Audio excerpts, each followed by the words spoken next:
Mesdames et messieurs, bonjour. Merci de rester fidèles au programme de Wolf et bienvenue à ce premier numéro de l'entretien grand format que nous vous proposons désormais tous les vendredis soirs à la place de votre rubrique Le débat du jour. Comme premier invité, nous recevons Maître François Serre. Il est avocat français et avocat de Hissène Habré, ancien président du Tchad. Maître Serre, bonjour. Bonsoir, merci de m'avoir invité. Si vous êtes à Dakar, c'est pour les besoins de la deuxième audience qui vous oppose à Madame Aminata Touré, ancien Premier ministre du Sénégal. Est-ce que là, vous pouvez revenir sur, en quelque sorte, ce qui vous oppose réellement à Madame Touré? L'affaire de Madame Touré est directement connectée à l'affaire des chambres africaines. Depuis le début, nous avons eu le sentiment que Mme Touré avait outrepassé ses pouvoirs en signant le traité au nom du Sénégal établissant les chambres africaines avec l'Union africaine. Et donc, le ministre de la Justice, tout le monde le sait, n'a pas compétence pour signer ce traité. Au terme d'un certain nombre de recherches, d'approfondissements, d'investigations, on s'est aperçu que le ministre des Affaires étrangères était présent à Dakar le 22 août, le jour où Mme Touré a signé ce traité. Et d'ailleurs, beaucoup de parlementaires s'étaient interrogés sur les capacités de Mme Touré et avaient demandé, alors qu'on était au stade de l'approbation par le Parlement du traité, qu'elle produise un document l'autorisant à signer ce traité, un décret en Conseil des ministres, une autorisation législative, quelque chose. Elle n'avait jamais rien produit. Donc à un moment donné, nous avons fait une conférence de presse pour interpeller l'opinion sur la capacité de Mme Touré à signer ce traité. Et on a eu la surprise de constater que immédiatement, le ministre des Affaires étrangères avait confirmé sa présence à Dakar ce jour-là, le 22 août, et avait confirmé qu'il n'avait ni de près ni de loin participé à aucun acte établissant le processus d'élaboration, d'adoption et de signature des chambres africaines extraordinaires. Donc on avait là un élément extrêmement important. Nous en avons fait une conférence de presse pour faux en écriture contre l'ancienne première ministre du Sénégal. Et très curieusement, Madame Touré avait une opportunité formidable de dire « je n'ai pas fait d'infos ». La première défense qu'elle a dit, tout ce que j'ai fait, je l'ai fait sur instruction du chef de l'État. Quel formidable aveu. La deuxième défense, ligne de défense qu'elle a informée, c'est de dire le principe de continuité de l'État, c'est-à-dire poursuivez le ministre de la Justice actuel, Sidiki Kaba, pour les faits que l'on me reproche d'avoir commis. C'est comme si elle vous disait, en tant que ministre de la Justice, il faut poursuivre le président Macky Sall pour des problèmes de biens mal acquis commis par Karim Wade. On voit un peu le niveau de la défense de Mme Touré. Aujourd'hui. Et l'autre niveau de défense, c'est quand elle dit qu'en tant qu'ancien ministre, elle doit être jugée par la Haute Cour de justice du Sénégal. Très bien. Alors, comme vous le savez, on ne peut pas commettre des infractions et se protéger derrière un statut de ministre. Aujourd'hui, le doyen des juges d'instruction de Dakar, quand nous avons déposé plainte contre M. Sidiki Kaba pour avoir insulté le président Habré, le doyen des juges d'instruction de Dakar a rendu une ordonnance qui nous est défavorable en disant qu'on peut insulter, grosso modo, un président, on peut l'outrager quand on dit qu'il est un bourreau, alors qu'il est présumé innocent, et il n'a jamais dit que M. Sidiki Kaba ne relevait pas de la juridiction correctionnelle.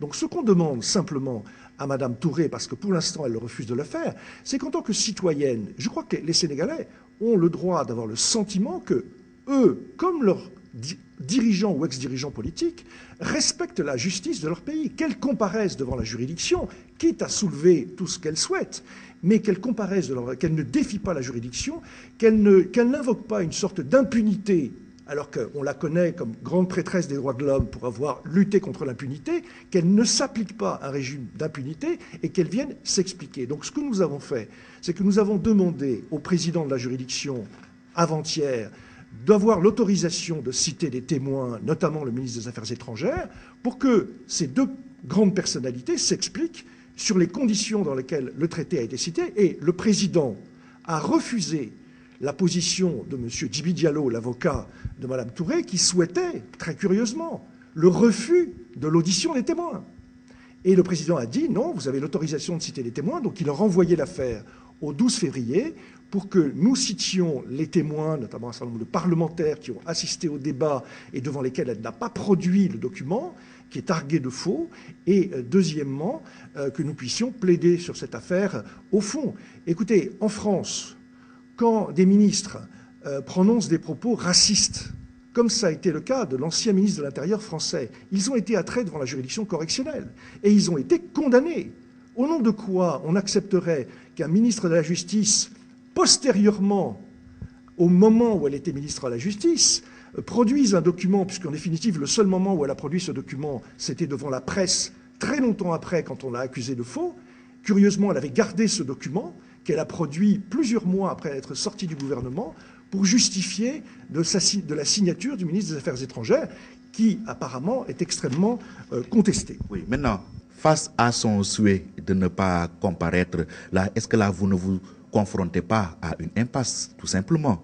Écoutez, si Mme Touré ne comparaît pas, nous allons faire entendre les témoins, et ces témoins vont s'expliquer sur les conditions dans lesquelles elle s'est comportée devant les parlementaires, ce qu'elle a dit, ce qu'elle n'a pas dit, est-ce qu'elle a produit ou pas le document dont elle justifie aujourd'hui l'autorisant prétendument à signer le traité des chambres africaines. On va entendre le ministre des Affaires étrangères, et puis si elle ne comparait pas, elle ne comparait pas. Elle sera donc jugée par défaut. Son avocat ne pourra pas plaider, et elle aura un comportement de défi par rapport à la justice de son pays. Le procureur sera là pour défendre sa cause. Donc vous pensez que le procureur va être l'avocat de Mme Touré?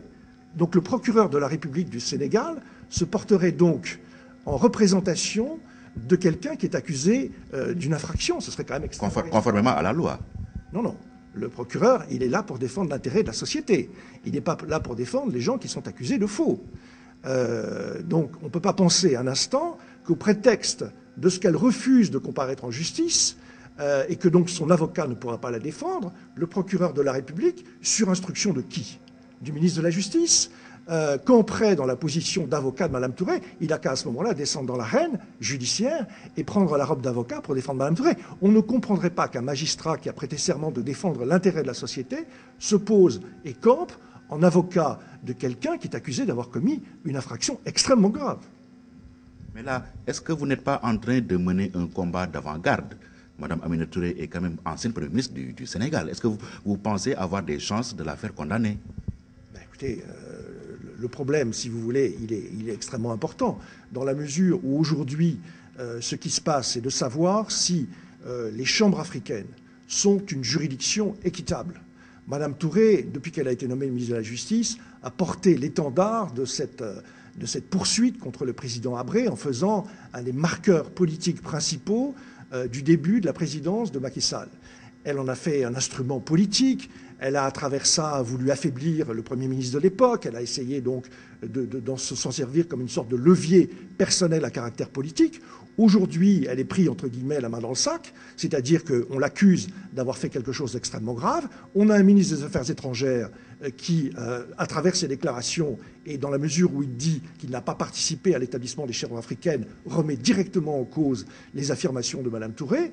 Et on verra bien si la juridiction sénégalaise se comporte comme une juridiction indépendante, étudie les faits, entend les témoins et accepte de prononcer éventuellement, si elle estime que Mme Touré a commis cette infraction, de la condamner pour ce qu'elle a fait. On ne peut pas, si vous voulez, Mme Touré, si le document est un faux, ce faux aura été commis très longtemps après son ministère, puisque c'est bien après que la question de savoir si elle avait les capacités, puisque les parlementaires n'ont pas vu ce document, c'est bien après que la question s'est posée. Donc si c'est vrai tout ça, si le ministre des Affaires étrangères dit qu'il n'a pas signé ce document, ça veut dire que ce document aurait été établi bien après l'exercice de ses fonctions. Elle ne pourrait donc pas justifier d'un privilège de juridiction qui ferait qu'elle comparaîtrait devant la haute cour. Haute cour, est-ce qu'elle s'est déjà réunie? Vous me demandez, les juridictions sénégalaises, est-ce que j'ai une chance de réussir? Mais est-ce que la Haute Cour s'est déjà réunie au Sénégal pour poursuivre un ancien ministre? Je crois qu'il faut faire confiance à la justice du pays, qui existe, qui fonctionne, et qui permet de poursuivre des citoyens. Madame Touré est une citoyenne comme une autre. Oui, pour répondre à votre question, la Haute Cour de justice s'est réunie quand il s'est agi de juger l'ancien Premier ministre, Idrissa Seck, concernant notamment les chantiers de Thiès. Donc ce n'est pas quelque chose d'inédit au Sénégal. D'accord. Mais bon, je ne sais pas ce qu'avait fait M. Idrissa Seck. Toujours est-il que là, il m'apparaît que nous avons tous les éléments pour montrer que quelque chose de grave, en tout cas, interpelle le fonctionnement de la justice que Mme Touré a à répondre de ses actes et que je ne considère pas que ces faits ont été commis dans l'exercice de ses fonctions. Et il y a des tas de jurisprudences françaises, béninoises, maliennes, camerounaises qui montrent qu'un ministre peut être poursuivi dans la juridiction correctionnelle pour autant qu'il a fait quelque chose qui ne relève pas du fonctionnement de l'État. On ne peut pas dire que quand on commet un faux, on assume les fonctions de ministre de la Justice. Ce serait quand même extrêmement extraordinaire. C'est-à-dire qu'on ne peut pas dire, à partir du moment où on prononce une phrase outrageante, où on va tuer quelqu'un dans la rue, où on se comporte en volant de l'argent, etc., etc., on ne peut pas dire, mais attendez, moi, j'agis au nom de l'État, et donc j'ai droit à une sorte de privilège de juridiction d'être jugé par des parlementaires de la même majorité politique que Mme Touré. Le citoyen sénégalais verrait quand même un curieux fonctionnement de la gouvernance judiciaire de l'État sénégalais si cette affaire allait dans le sens que vous indiquez. Maître François Serre, est-ce que vous n'êtes pas en train de disperser vos efforts? Parce que en même temps, vous menez un combat contre les chambres africaines et aujourd'hui également, vous ouvrez un autre front contre Aminata Touré. Écoutez, non, je pense qu'aujourd'hui, les deux affaires sont extrêmement liées, puisque la question de ce faux est directement liée à l'établissement et à la création des chambres africaines dont nous contestons aujourd'hui la légitimité. Donc je vous rappelle que depuis le mois d'octobre 2013, nous avons porté l'affaire parce qu'il n'y a pas un juriste au Sénégal, doyen de faculté, grand magistrat, qui ne considère pas qu'à l'occasion de l'établissement des chambres africaines, Mme Touré ait également violé un certain nombre de règles constitutionnelles. Ces faits sont patents et donc nous avons, donc c'est pour ça qu'il y a un lien entre cette affaire et l'affaire sur les chambres africaines. Nous avons donc déposé un recours devant la Cour suprême. Et là, j'interpelle le président Macky Sall, qui a fait de la gouvernance judiciaire un des marqueurs de son mandat politique. Comment se fait-il qu'au mois de juillet 2013, je dépose un recours devant la Cour suprême du Sénégal, la Chambre administrative, qui a pour objet de faire juger que les chambres africaines sont illégales, constitutionnellement illégales, et que ce recours n'est toujours pas examiné par la Cour suprême, qui a obligation de le renvoyer devant le Conseil constitutionnel. Pour tout vous dire, au mois de mai 2014, je vais voir le greffier de la Cour suprême du Sénégal et je lui demande où est-ce qu'on en est dans cette affaire. Il y a des circulaires, il y a des textes qui permettent de penser qu'une affaire devant la Cour suprême est jugée dans un délai extrêmement bref. Nous avons fait l'agenda procédural de cette affaire et nous devions plaider cette affaire au mois de septembre, pire, au mois d'octobre 2014. Aujourd'hui, nous avons fait un communiqué de presse dans lequel nous dénonçons le fonctionnement de la Cour suprême. Qu'est-ce qui fait qu'aujourd'hui, la Cour suprême s'autocensure? Ou alors est-ce qu'il y a des pressions politiques qui sont exercées par la Cour suprême? Est-ce qu'on n'a pas confiance dans le Conseil constitutionnel dans ce pays parce qu'on sait qu'il y a un risque que le traité soit considéré comme non valable par le Conseil constitutionnel pour empêcher un justiciable présumé innocent de porter plainte contre les conditions dans lesquelles Mme Touré a signé ce traité? Donc, Avez-vous réponse à toutes ces questions que vous soulevez? Mais la réponse, on n'en a pas puisqu'on n'a pas accès à la justice.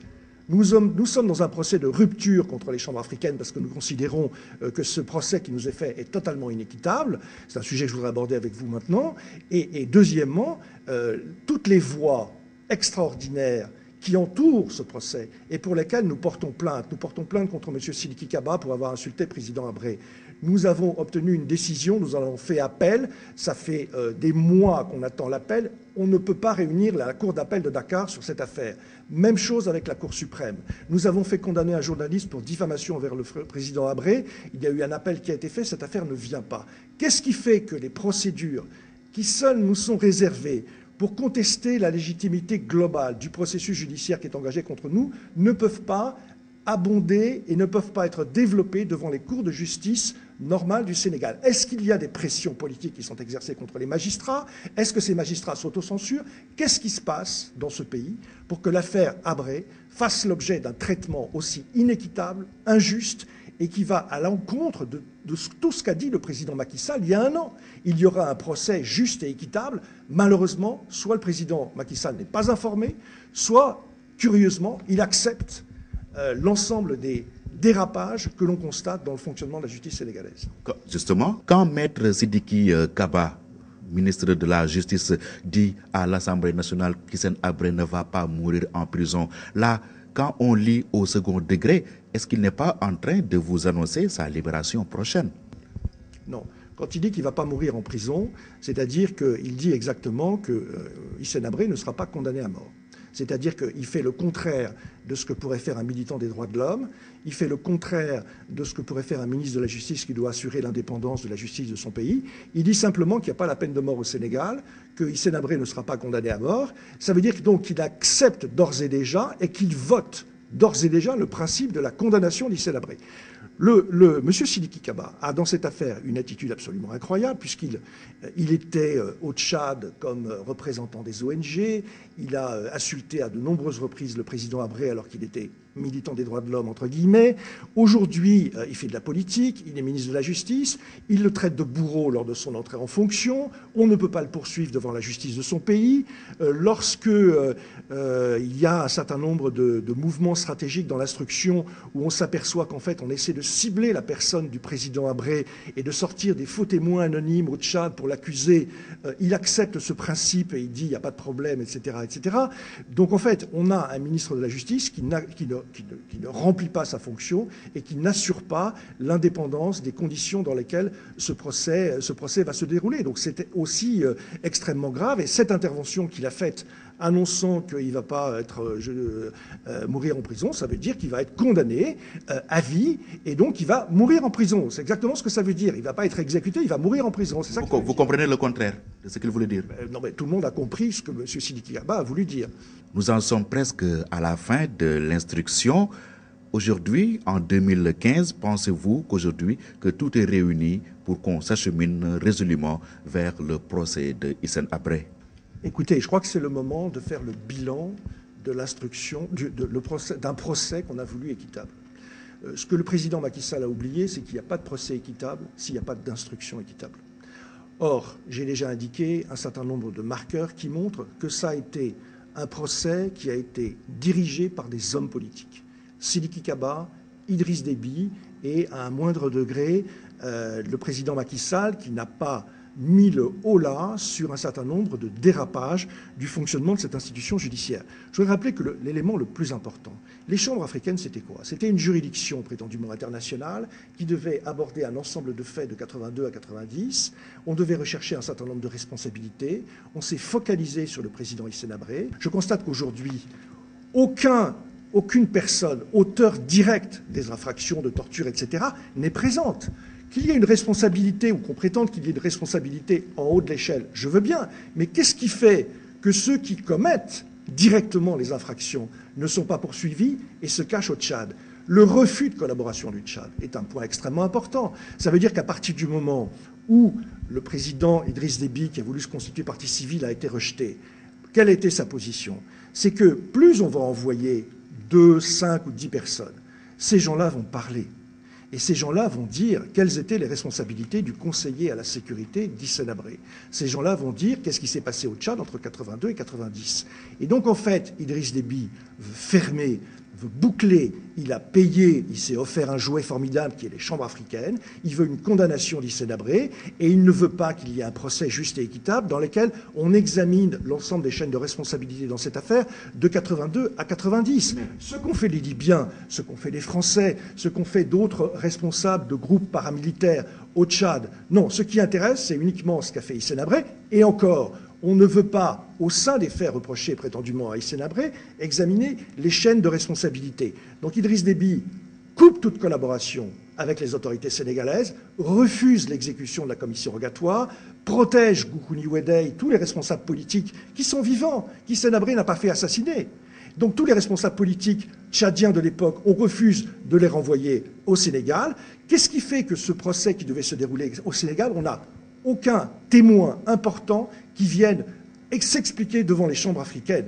Qu'est-ce qui fait qu'on a un tel silence? On fait un procès bidon à N'Djamena pour empêcher les juges des chambres africaines d'examiner la responsabilité d'autres personnes. Ces personnes seront jugées à N'Djamena, condamnées, elles ne viendront jamais au Sénégal.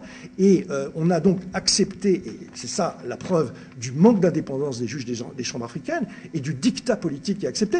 Ils acceptent le fait, et Sidiki Kaba, sur le dictat de l'ambassadeur américain, accepte ce principe de l'atteinte à ce traité passé entre le Tchad, l'Union africaine et les chambres et le Sénégal, qui a pour objet de créer une juridiction internationale. On accepte de juger tous ces gens au Tchad, on fait 2 procès séparés, ce qui fait que tous les gens qui sont poursuivis au Tchad ne seront pas entendus au Sénégal. C'est la violation complète des grands standards internationaux des procès équitables, et ce qui est catastrophique pour M. Sidiki Kaba, et d'une certaine manière de mal informer le président Macky Sall de ça, c'est d'accepter la violation de tous les principes qu'il revendiquait comme grand représentant des droits de l'homme. Le problème, c'est que quand on devient un homme politique, eh bien, on s'assoit, on est à genoux devant les principes du procès équitable. Aujourd'hui, Sidiki Kaba est l'avocat de la FIDH, des prétendues victimes, etc. Mais à quelle fin voudrait-il la condamnation de Hissène Habré qui ne constitue plus de menace pour lui? Écoutez, là c'est toute l'histoire de cette affaire qui a été montée par Kadhafi, par les Français, parce que le président Hissène Habré n'était pas un des grands militants de la France-Afrique. L'affaire a été reprise après par Idriss Déby.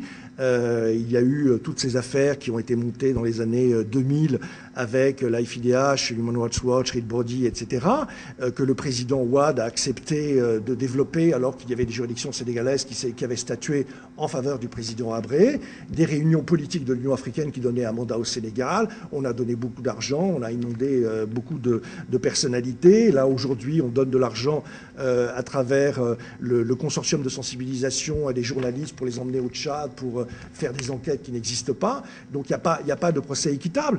Et en fait, effectivement, je pense que Idriss Déby a envie de faire condamner son ennemi de toujours, celui qui l'a renversé. Il finance... Pourquoi vous me dites s'il ne représente pas un danger. Pourquoi? Moi, je vous repose la question. Pourquoi il finance les chambres africaines? Pourquoi il donne 4 milliards pour faire condamner Hissène Habré? Au nom de la justice, peut-être qu'il le ferait. Bon, d'accord. Et au nom de la justice, vous savez qu'il a été convoqué, Idriss Déby. Il a refusé de comparaître. Ça fait 2 fois qu'il est convoqué par les chambres africaines. Au nom de quelle justice invoquerait-il ce principe, puisqu'il refuse de comparaître? Si effectivement, lui, comme on le prétend, aurait commis des faits à titre personnel pendant cette période de 82-90, il vient à Dakar pendant 2 fois, là, au Conseil de la sécurité, à la francophonie. Pourquoi les juges n'ont pas été le trouver pour l'entendre? Est-ce que ça, c'est un principe de justice? Refuse-t-il de s'expliquer sur des faits qu'il a commis à titre personnel et pour lesquels on a enfermé le président Habré sans l'entendre, sans m'entendre, sans me permettre de le défendre, sur la base d'accusations que les juges sénégalais n'avaient même pas encore été vérifiées au Tchad, puisqu'il n'y avait pas encore eu d'enquête? Il a peur de quoi, Idriss Déby? D'être enfermé immédiatement, selon le même principe, c'est-à-dire qu'on met d'abord les gens en prison et on fait des enquêtes bidons après au Tchad? Aucun risque, il est président en exercice. Donc il bénéficie d'une certaine immunité. L'article 10 des chambres africaines permettrait d'inculper aujourd'hui Idriss Déby au Sénégal, où on l'accueille. Pourquoi? Parce que c'est le financier du procès, c'est tout.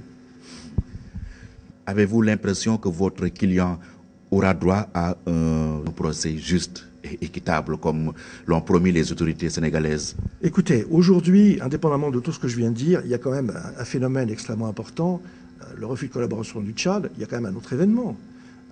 C'est la première fois que dans un pays qui a monté une affaire prétendument extrêmement respectable de procès international, etc., où on a un président de la République qui demande à des juges indépendants qui ont prêté serment sur leur honneur de rembourser de l'argent qu'ils ont reçu au Tchad.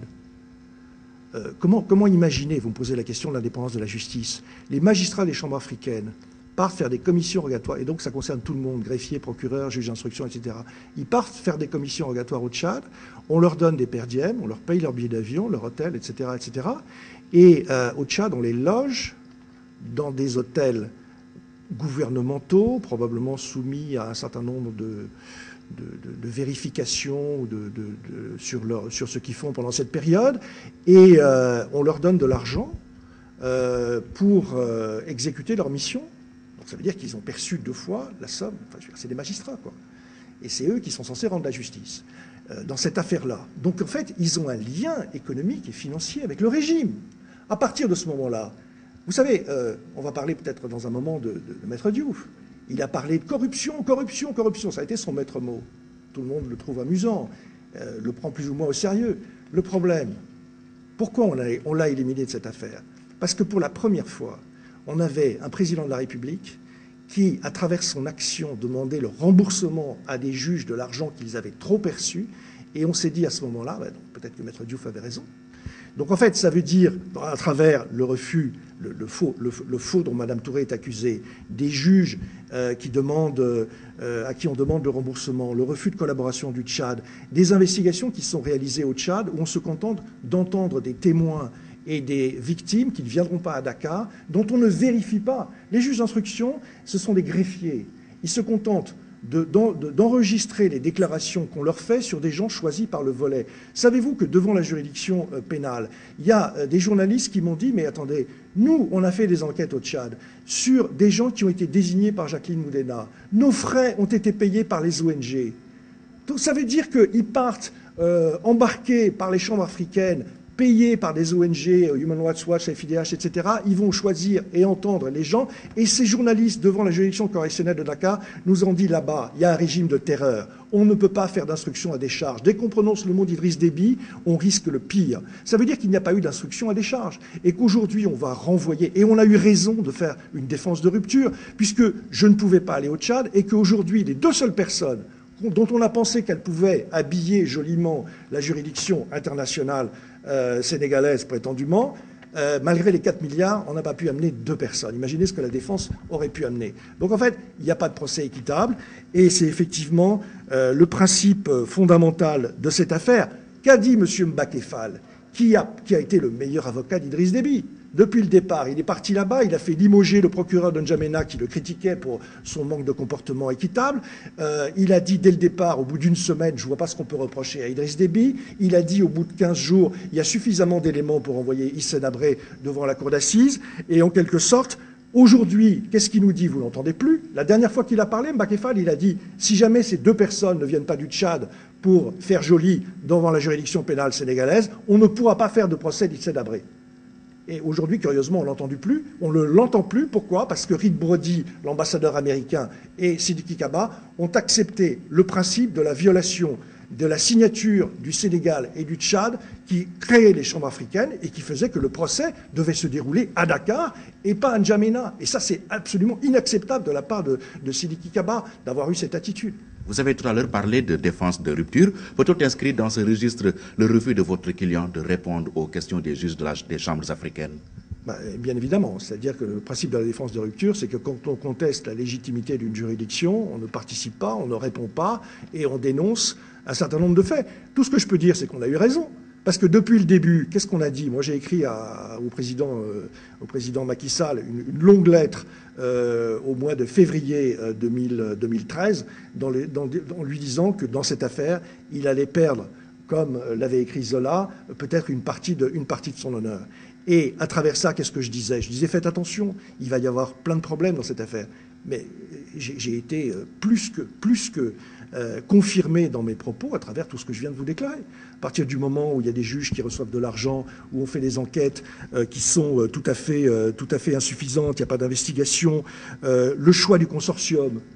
C'est la première fois qu'on voit qu'on donne de l'argent à un consortium pour faire de la sensibilisation de l'opinion. Qui on a choisi de ces gens du consortium qui font de la publicité à l'encontre et qui diffament à longueur de journée Hissène Habré? C'est les gens des ONG, notamment la représentante de la FIDH qui siège en Belgique, qui étaient à l'origine des enquêtes faites en dehors de la justice à l'époque des années 2000 avec Reed Brody, etc., ceux qui ont reconstitué les archives de la DDS, ces archives qu'on a trouvées par extraordinaire.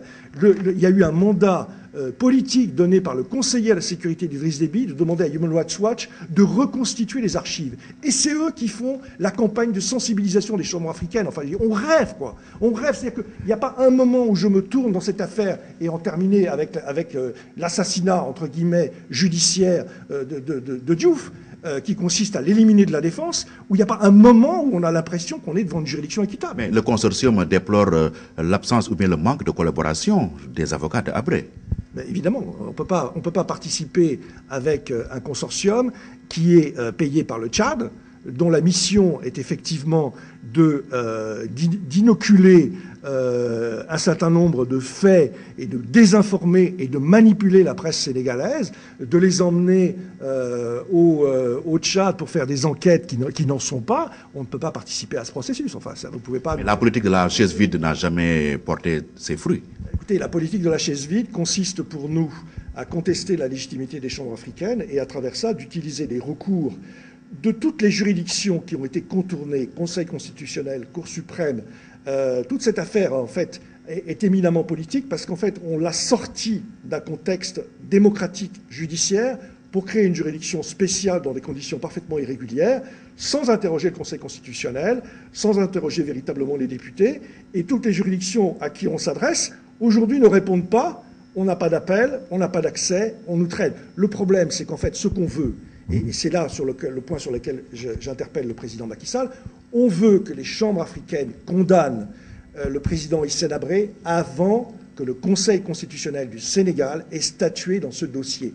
Voilà la stratégie gouvernementale, judiciaire en quelque sorte, des chambres africaines. On essaie de boucler cette affaire le plus vite possible. On arrête toute procédure au Tchad et on refuse que les gens du Tchad viennent s'expliquer au Sénégal, et dans le même temps, on refuse à la Cour suprême et au Conseil constitutionnel de statuer parce que tous ces hauts magistrats diront à l'opinion les raisons pour lesquelles cette procédure était parfaitement illégale, parce qu'elle était la conséquence de la création d'une juridiction illégale, et tous les faits et toutes les étapes ont montré, que j'ai développé à travers cette interview, depuis le début, montrent que j'avais raison, c'est-à-dire qu'il n'y a pas un moment où on a l'impression qu'on a un moment de justice, d'équité, de procès équitable, comme le souhaitait le président Macky Sall, qu'il en tire les conséquences. Êtes-vous pour ou contre le procès d'Habré? Écoutez, bien évidemment, je suis contre, puisque le procès de Habré n'a pas de sens, puisqu'il a déjà été jugé par les juridictions sénégalaises. Comment penser qu'un jour des hommes politiques se réunissent à la demande du président Wade autour de la table des chambres africaines et remettent en cause de l'Union africaine et remettent en cause la décision de la Cour suprême du Sénégal? Il a déjà été jugé, le président Habré. C'est tout. Donc pourquoi j'accepterais le principe d'une nouvelle justice? D'ailleurs, les chambres africaines, dans leur statut, prévoient que quelqu'un qui a été déjà jugé par une juridiction nationale dans des conditions équitables ne peut pas être poursuivi une deuxième fois, qu'il l'applique et qu'il constate que le président Hissène Habré a déjà été jugé. Donc le procureur Mbacké Fall, c'était le premier acte qu'il devait poser. Est-ce que oui ou non le président Habré a déjà été jugé? Non, il a dit oui, il est coupable d'avance. J'en ai rapporté la preuve au Tchad. Par ce qu'il est convenu d'appeler l'affaire Maître El Hadji Diouf. Maître El Hadji Diouf qui était le client, qui était l'avocat défenseur de Hissène Habré pendant 15 ans. Aujourd'hui, vous décidez de vous séparer de lui. Est-ce qu'on peut connaître véritablement les raisons? Alors, quand vous dites vous, j'espère que vous ne parlez pas de moi, parce que la décision de se séparer et de constater que Maître Diouf avait choisi une autre voie relève de la seule et unique personne du président Hissène Habré. Il a signé un communiqué en ce sens et il a pris la responsabilité de tout ce qui a été écrit dans ce communiqué de presse. Donc aujourd'hui, il y a une rupture d'un client avec son avocat pour un certain nombre de faits objectifs. Je ne suis pas venu là pour polémiquer avec Maître Diouf, mais je dis simplement que nous avions, il y a à peu près 1 mois et demi, fait une conférence de presse avec Maître Diouf, dans laquelle tout ce que je viens de dire, c'était la ligne politique de la défense. Le faux de Mme Touré, le refus de collaboration du Tchad et le paiement des juges. Fait extrêmement grave. La justice des chambres africaines avait perdu la bataille de communication. Ces faits, j'ai vu un renversement total de l'opinion, y compris de la presse, sur la base de ces 3 éléments. On a toujours eu l'impression que, etc. Il y a eu un renversement total, médiatique, de la perception par la presse sénégalaise de cette affaire suite à ces 3 événements. Pendant 1 mois, il ne se passe rien. Dans les 6 jours qui précèdent la rencontre entre Idriss Déby et M. Diouf, il ne va pas voir le président Habré. Donc le fait objectif, c'est quoi?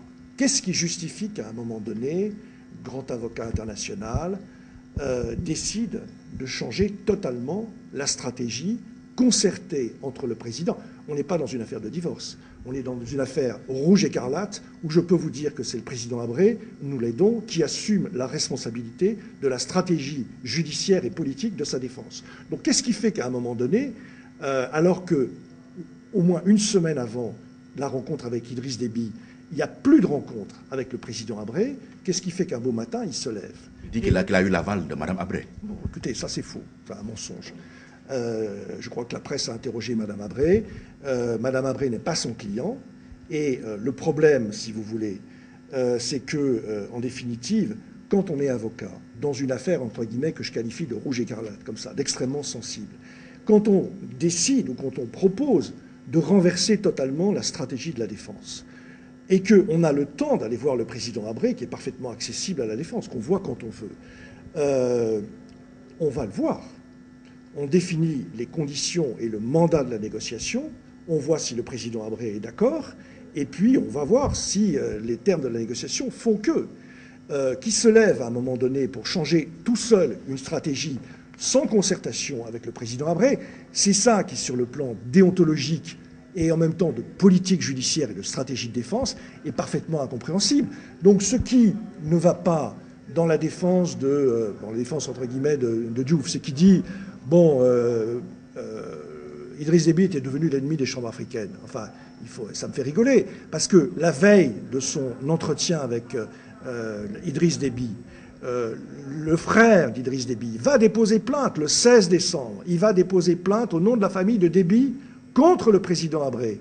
Qui peut penser à un moment donné que Déby, qui a changé, qui campe en chef d'État, en voulant être à la fois se constituer partie civile, financer le procès, déposer plainte la veille de la rencontre par l'intermédiaire de son frère au nom de la famille, il y aurait un changement de stratégie qui fait que non, l'histoire c'est que on va voir son client, on va définir éventuellement les conditions de cette négociation, mais l'importance que doit retenir l'opinion, les futurs avocats, les étudiants en droit, c'est que c'est pas Diouf qui a eu l'initiative de cette rencontre. On ne peut pas imaginer que s'il avait pris l'initiative, il n'aurait pas été voir son client. Donc en fait, l'initiative vient de qui? L'initiative vient d'ailleurs, bien évidemment. De qui exactement? Elle vient des autorités tchadiennes. C'est-à-dire qu'à un moment donné, on est sûr que Diouf, vous le connaissez, j'ai parlé de corruption tout à l'heure, c'était son maître mot dans l'affaire. Il a fait de son langage extrêmement fort un instrument de la défense, et c'est ça qu'on a voulu couper. À un moment donné, cette bataille de communication, on l'avait largement gagnée. On a voulu le faire taire parce qu'il est trop bruyant à la Chambre des députés contre Mme Touré, contre M. Sidiki Kaba et éventuellement contre Macky Sall. Donc en fait, on veut le faire taire. Et je crois que ce qu'on doit retenir, c'est que l'initiative vient d'ailleurs, parce que si l'initiative venait de lui, il se serait concerté avec le président Habré pour définir les termes de cette négociation, jusqu'où on va, qu'est-ce qu'on peut donner, qu'est-ce qu'on peut comprendre, qu'est-ce qu'on peut accepter, etc., etc. Donc il n'en prend pas l'initiative. Et à rebours, ce qui me choque beaucoup, c'est qu'on ne peut pas penser que dans un contexte de présence du président Idriss Déby, convoqué par les chambres africaines, statut diplomatique, statut protocolaire, l'autorité sénégalaise n'ait pas été informée de cette rencontre. Et si j'ai bien compris, M. Diouf, à un moment donné, avant cette rencontre, a été récupéré par une voiture de la présidence de la République. Il a donc été accompagné dans les locaux de l'hôtel King Fahd pour rencontrer le président Idriss Déby, ce qui se sont dit, ce qui s'est passé, les conditions d'une négociation, ce qui a été changé ou pas, je ne sais rien, je ne veux même pas polémiquer là-dessus. Mais je dis que dans cette affaire, ce qui est encore plus grave, c'est pas que le Tchad en ait eu l'initiative, c'est qu'en définitive, plus vraisemblablement, la sensibilité de cette affaire et le fait qu'on avait gagné la bataille de communication a voulu agresser la défense. Dans la perspective de quoi? D'éliminer chaque avocat de la défense. Moi, j'ai eu des plaintes personnelles contre moi de la part de Mme Touré. Et on a voulu éliminer la défense. Pourquoi? Dans la perspective de faire nommer des avocats d'office bidons qui vont siéger comme potiches. Et j'interpelle le bâtonnier et l'ordre des avocats de Dakar qu'aucun avocat de Dakar ne participe à un procès où ils iront perdre leur honneur et leur dignité, financé par l'argent d'Idriss Déby, pour signer un arrêt de condamnation. C'est ça la démarche. Et ce qui est grave, c'est que la présidence de la République, en accompagnant dans une jolie voiture Maître Diouf rencontrer Idriss Déby, signe la garantie officielle de l'État sénégalais dans cette démarche. On est dans un procès politique. Mais lui, il dit qu'en tant qu'avocat, il peut effectivement agir sans l'aval forcément de son client pour décider s'il juge que ce qu'il fait est bien pour son client. D'accord, mais je réponds à Maître Diouf ce qu'il a répondu, c'est-à-dire qu'on n'est pas dans une affaire de divorce. On est dans une affaire extrêmement grave, politique, on est en face d'un ennemi qui finance le procès et qui dépose plainte. Donc quand on a envie de négocier quelque chose, on va prendre la tâche de son client, c'est le b.a.-ba de la déontologie de l'avocat, on va définir les conditions. Parce qu'aujourd'hui, attendez, pourquoi il va le voir? Qu'est-ce qu'ils ont négocié? Qu'est-ce qu'ils se sont dit? Est-ce qu'il a communiqué là-dessus? En tout cas, aujourd'hui, ce qu'on constate, c'est qu'il se tait. C'est en faveur de Habré. Ah oui, et quoi? Qu'est-ce qu'il a obtenu? Qu'est-ce qu'il a obtenu? Qu'est-ce qu'il a obtenu? Peut-être sa libération prochaine. Ah oui. Sait-on jamais? Ah oui, d'accord. Écoutez, dans quel délai?